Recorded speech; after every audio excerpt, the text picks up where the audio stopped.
እንግዲህ ባልንጀራ የማን ነው በሚለው ትምህርት ላይ ጌታ ኢየሱስ ክርስቶስ ባስተማረው በዚህ ምሳሌ ላይ ደግሞ ዛሬ ከማን ጋር መዋል ትፈልጋላችሁ የሚል ክፍል ሁለትን ላካፍላችሁ እፈልጋለሁ። ክፍል ሁለትን ባልንጀራ ባንተ ውስጥ ያለውን ውድ ነገር አውጥቶ የሚያሳይ ነው። ባልንጀራ ባንተ ውስጥ ያለውን የከበረ ነገር አውጥቶ አንተም እንድትጠቀምበት ሌሎቹም እንዲጠቀሙበት የሚያደርግ ነው። መልካም ባልንጀራ አንተ ያለህን ነገር፣ አንተ የተውከውን ነገር፣ አንተ የጣልከውን ያላየኸውን በደንብ አይቶ እንድትጠቀምበት እንድትገለገልበት የሚያደርግ ነው። ባልንጀራ ያንተን ድካም አይቶ በድካምህ ቦታ ገብቶ አንተን ቀና የሚያደርግ ነው። ባልንጀራ ነገህን የሚሰራልህ ነው። ባልንጀራ ነገህን የሚያበጅልህ ነው። ባልንጀራ ፍጻሜህ ያምር ዘንድ የሚተጋ ነው። ባልንጀራ ስለ ነገህ የሚጨነቅ ነው። ባልንጀራ ሁልጊዜ ያንተ ድካም፣ ያንተ መውደቅ የሚያሳስበው የሚያስጨንቀው ነው። ባልንጀራ መልካም ባልንጀራ፣ በጎ ባልንጀራ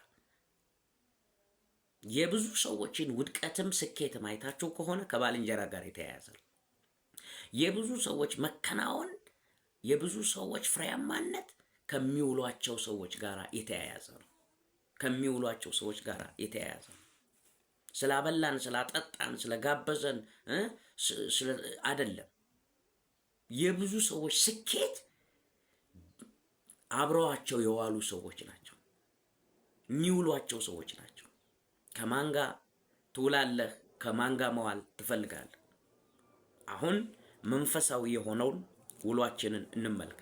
ታውቃላችሁ፣ ውሏችን ነጋችንን የሚሰራልን፣ ነጋችንን የሚያበጅልን እንደሆነ፣ ውሏችን ስለ ነጋችን የሚያሳየን እንደሆነ ታውቃላችሁ። ኢያሱ ያደገው ከሙሴ ጋር መጽሐፍ ቅዱስ ሲናገር ዘሁልቁ ምዕራፍ 11 ቁጥር 28 ላይ እንደዚህ ብሎ ይናገራል። ዘሁልቁ ምዕራፍ 11 ቁጥር 28 ላይ ዘሁልቁ ኢያሱ ያደገው ከሙሴ ጋር ከልጅነቱ ጀምሮ የሙሴ አገልጋይ የነበረው የነዌ ልጅ ኢያሱ ጌታዬ ሙሴ ሆይ ከልክላቸው አለው። ከልጅነቱ ጀምሮ ከሙሴ ጋር ያደገው ኢያሱ ከልጅነቱ ጀምሮ የሙሴን ብርታት፣ ጥንካሬ፣ ነፃ አውጭነት ያየው ኢያሱ ሙሴ ወደ ተራራው ከእግዚአብሔር ጋር ሊገናኝ 40 ቀንና 40 ሌሊት በዚያ ሲሄድ ተራራው ላይ ጠበቀው።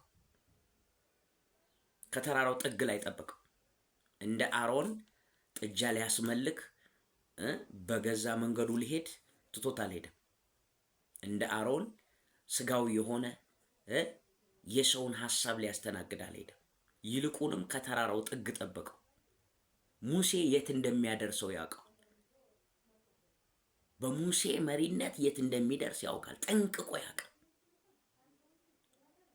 ጫፍ የሚያደርሷችሁን መሪዎች ተከተሏቸው። መንፈሳዊ መሪዎች ጫፍ የሚያደርሷችሁን፣ ለክብር የሚያበቋችሁን፣ ለመልካም ነገር የሚያበቋችሁን፣ ከእግዚአብሔር ጋር ለሚያጣብቋችሁ መሪዎች ተከተሏቸው፣ ጠብቋቸው፣ ውደዷቸው፣ ታዘዟቸው። ኢያሱን ሙሴ ነው ያሳደገው። ግን የኢያሱ ቅንነት፣ ታማኝነት እጅግ ብርቱ ነው። ከልጅነቱ ጀምሮ ይሄ ኢያሱ ነው ከተማይቱን እግዚአብሔር አሳልፎ ይሰጠናል፣ እንደ እንጀራ ይሆኑልናል፣ እንወርሳታለን ብሎ የተናገረው። ያደገው ከሙሴ ጋር ነው። ከሙሴ ጋር ያደገ ሰው አይቀልጥም ልቡ። ከሙሴ ጋር ያደገ ሰው ፈሪ አይሆንም። ከሙሴ ጋር ያደገ ሰው ለመሪነት የሚበቃ ነው። ከሙሴ ጋር ያደገ ሰው ነገን የሚያይ ነው። ለዛ ነው ሙሴ ከሞተ በኋላ እግዚአብሔር ምን አለ? ሊሞት ሲል ምዕራፍ 31 ላይ ዘዳግም 31 ላይ አሳድጎታል። በደንብ ጠንቅቆ ያውቀዋል።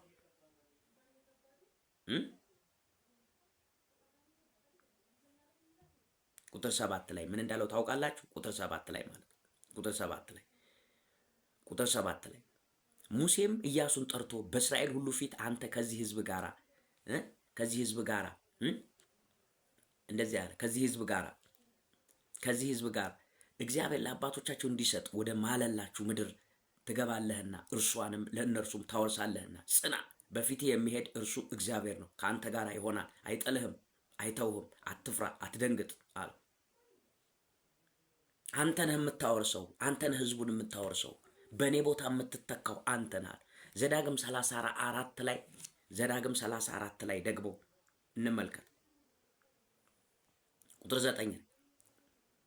ቁጥር 9 ላይ ሙሴም እጆቹን ስለጫነበት የነዌ ልጅ ኢያሱ ጥበብን መንፈስ ተሞላ፣ የእስራኤል ልጆች ታዘዙለት፣ እግዚአብሔር ሙሴን እንዳዘዘው አደረገ። እግዚአብሔር ፊት ለፊት እንዳወቀው እንደ ሙሴ ያለ ነቢይ ከዚህ ወዲህ በእስራኤል ዘንድ አልተነሳም። የሚገርም ነቢይ ነው። ኢያሱን ግን በደንብ አድርጎ ነው ያሳደገው። ኢያሱም ደግሞ ከሙሴ ጋር ነው ያደገው። ከማን ጋር መዋል ትፈልጋላችሁ? ከሚያሳድጓችሁ መሪዎች፣ ነጋችሁን ከሚያዩላችሁ መሪዎች፣ በውስጣችሁ ያለውን ጸጋ ከሚያሳድጉላችሁ መሪዎች። እነዚህ መሪዎችን ከሰጣችሁ እግዚአብሔር ጠብቋቸው። ምርጥ መሪዎች ናቸው። ሙሴ ኢያሱን በደንብ አድርጎ አሳደገው። የእግዚአብሔርን አሰራር፣ የእግዚአብሔርን አደራረግ፣ የእግዚአብሔርን መለኮታዊ ስልጣን፣ ችሎታ፣ ኃይል እንዴት እንደሆነ በደንብ ጠንቅቆ አሳደገው። ያ ኢያሱ እኔና ቤቴ እግዚአብሔርን እናመልካለን እስከ ማለት ድረስ ደረሰ። ለምን? ያደገው ሙሴ ስር። ኤልሳን ያሳደገው ኤልያስ ነው። ዝም ብሎ ኤልሳ አልመጣም። ኤልሳ ዝም ብሎ ወርዶ ጉብ ያለ መሬት ላይ የወረደ የሚገርም ነቢይ አይደለም። ያደገበት ቦታ አለ፣ የተሰራበት ቦታ አለ፣ የተበጀበት ቦታ አለ። ያሳደገው ብርቱ የሆነ ሰው አለ። ብዙ ሰዎች ዝም ብለው አገልጋይ አይሆኑም፣ ዝም ብለው ብርቱ ሰው አይሆኑም። ያሳደጓቸው ሰዎች አሉ። ምድራችን አሳዳጊ ነው የጠፋው። አሳዳጊ አባቶችን እግዚአብሔር ይስጥ። የሚያሳድጉ አባቶች ምድራችን ላይ ትልቁ ችግር ምንድን ነው ካላችሁኝ፣ አስተማሪ አይደለም የጠፋው፣ የሚያሳድጉ አባቶች፣ ምንደኛ የሆኑ አባቶች ናቸው ያሉት። የሚያሳድጉ አባቶች ግን የተባረኩ አባቶች ናቸው።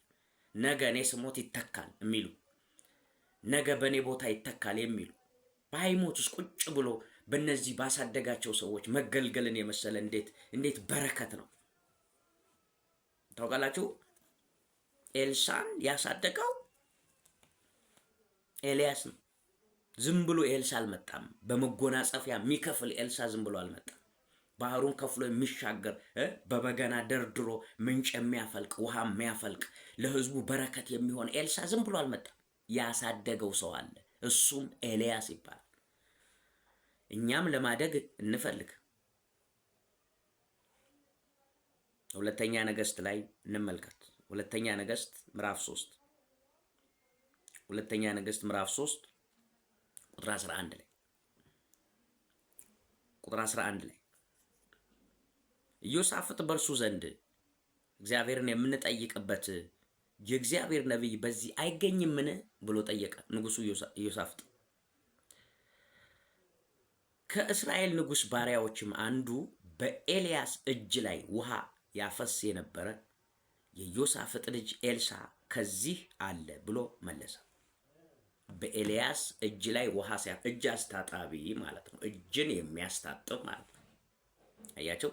እጅ እስከ ማስታጠብ ድረስ ዝቅ ያለ ኤልሳ፣ በኤልሳ ፊት ያደገ ኤልያስ ያሳደገው፣ ኤልያስ ያንኮላኮለው፣ ኤልያስ በደንብ አድርጎ የቀረጸው፣ ኤልያስ ለአገልጋይነት ያበቃው ነው። ኤልሳ። ከማን ጋር መዋል ትፈልጋላችሁ? ከሚያሳድጋችሁ ወይስ ከማያሳድጋችሁ? የሚያሳድጋችሁ ሰው፣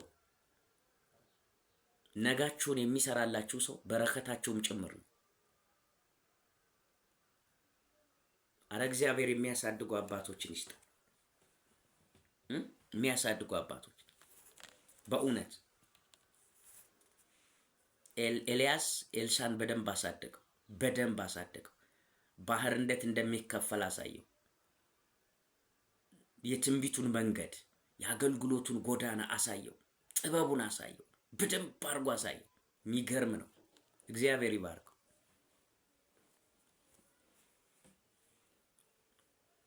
የሚያሳድጉን ሰዎች የተባረኩ ናቸው። አገልግሎታቸው አይጠፋም፣ ይቀጥላል። ቀጣይነት ይኖረዋል። ኤልሳን ያሳደገው ኤልያስ ነው። ሌላው ጢሞቴዎስን ያሳደገው ጳውሎስ ነው። የሚገርመውን አገልጋይ ጢሞቴዎስ በእናቱና በአባቱ ዘንድ በአያቱ ዘንድ የነበረውን እምነት የያዘውን ጢሞቴዎስ፣ እምባህን እያሰብኩ ላይህን አፍቃለሁ የተባለው ጢሞቴዎስ፣ ጳውሎስን ፈልጎ ያገኘው ጢሞቴዎስ፣ የሚገርም ልብ ያለው ጢሞቴዎስ፣ የቤተ ክርስቲያን አደራጅ የሆነው ጢሞቴዎስ፣ ቤተ ክርስቲያንን እንዳደራጅ ሙሉ ስልጣን የተሰጠው ጢሞቴዎስ፣ የተወደደ ልጄ ብሎ ጳውሎስ የመሰከረለት ያሳደገው ጳውሎስ ነው። አንደኛ ጢሞቴዎስ ምዕራፍ 4 ላይ እንመልከት።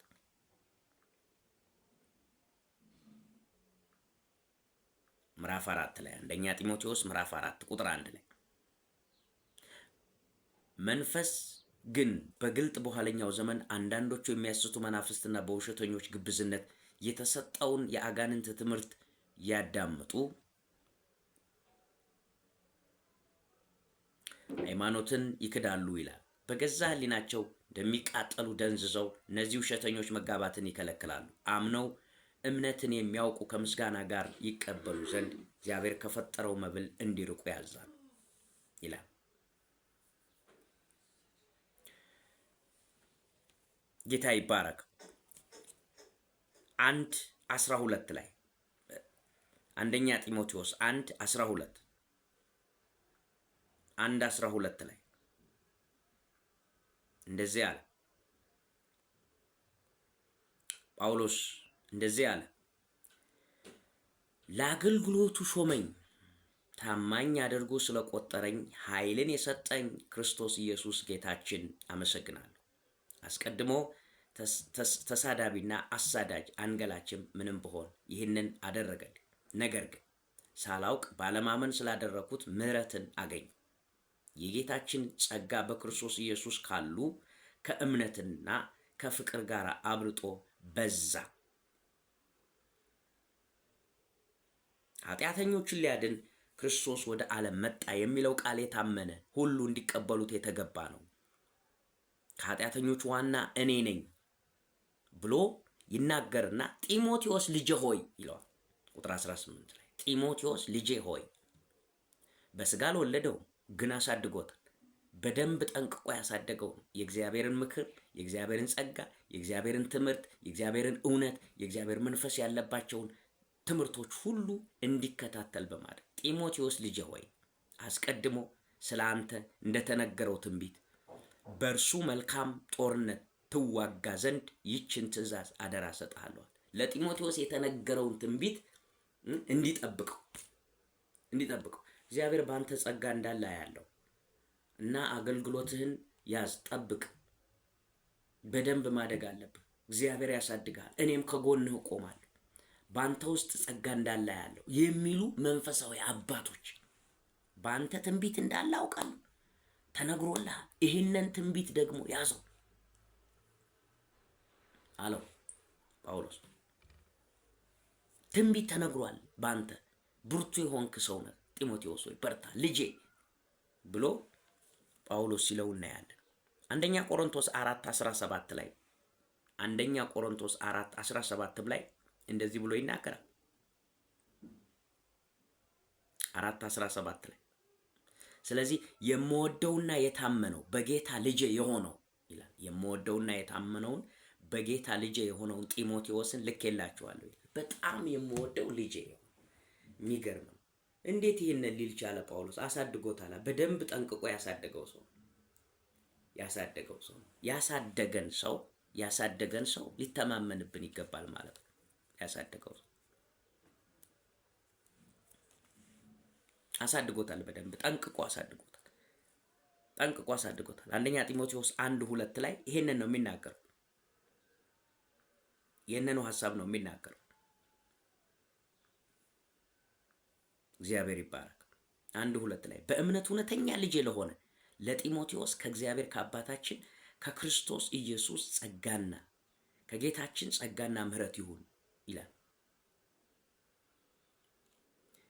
ወደ መቄዶንያ በሄድኩ ጊዜ አንዳንዶቹ ልዩ ልዩ ትምህርትን እንዲያስተምሩና ወደ ተረት መጨረሻ ወደ ሌለው ወደ ትውልዶች ታሪክ እንዳይመጡ ልታዛቸው በኤፌሶን ትቀመጥ ዘንድ ለመንኩ ይለዋል። የሚያምነው ነው። ለምንድን ነው ካል አሳድጎታል። በደም ጢሞቴዎስን ያሳደገው ጳውሎስ ነው። ብዙ አባቶች ቢኖሯቸውም እኔ በወንጌል ወልጃቸዋለሁ እንዳለ በመንፈስ ከወለዳቸው ሰዎች መካከል ጢሞቴዎስ ነው እና አገልግሎቱን ለጢሞቴዎስ ሲያስረክበው እናያለን። ሙሉ አገልግሎቱን ለጢሞቴዎስ አምኖበታል፣ ልቡ ያርፍበታል፣ አሳድጎታል። እኛስ ዛሬ ከሚያሳድጉን ሰዎች እንዋል ወይስ ከማያሳድጉን? የሚያሳድጉን አባቶች፣ የሚያሳድጉን መሪዎች፣ የሚያሳድጉን መጋቢዎች ለነገ የእግዚአብሔር ቤተክርስቲያን ተረካቢ ያደርጉናል። ለነገ የወንጌል አገልግሎት ተረካቢ ያደርጉናል። የሚያሳድጉ አባቶችን እግዚአብሔር በምድራችን ላይ ያብዛ። ኢያሱን ያሳደገው ሙሴ ነው። ኤልሳን ያሳደገው ኤልያስ ነው። ጢሞቴዎስን ያሳደገው ደግሞ ጳውሎስ ነው። እነዚህ ሰዎች ቅናት አልባ የሆኑ ምቀኝነት አልባ የሆኑ ከነሱ ክብር ይልቅ የእግዚአብሔር ስራ እንዲቀጥል የሚፈልጉ የተባረኩ የእግዚአብሔርን ሐሳብ አገልግለው ያንቀላፉ ሰዎች ናቸው። የእግዚአብሔርን ሐሳብ የሚያገለግሉ ቅናት አልባ የሆኑ መሪዎች ሰው ያሳድጋሉ። ቀናተኛ ያልሆኑ መሪዎች ሰው ያሳድጋሉ፣ ልጅ ያሳድጋሉ፣ መንፈሳዊ ልጆችን ያሳድጋሉ። ለምን? የነሱ ክብር አይደለም ጉዳዩ፣ አገልግሎቱ እንዲቀጥል ነው ምኞታቸው። ለዚህ ነው እነዚህ ሰዎች ተተኪ ትውልድን አሰልጥነው ተተኪ ትውልድን አሳድገው ያለፉት። እግዚአብሔር እንደነዚህ አይነት ትውልዶችን በምድራችን ላይ ያብዛ። ጌታ ኢየሱስ ይባርካችሁ። ከማን ጋር ማዋል ትፈልጋላችሁ የሚለውን አትኩራችሁ እንድትይዙልኝ ይፈልጋሉ። ጌታ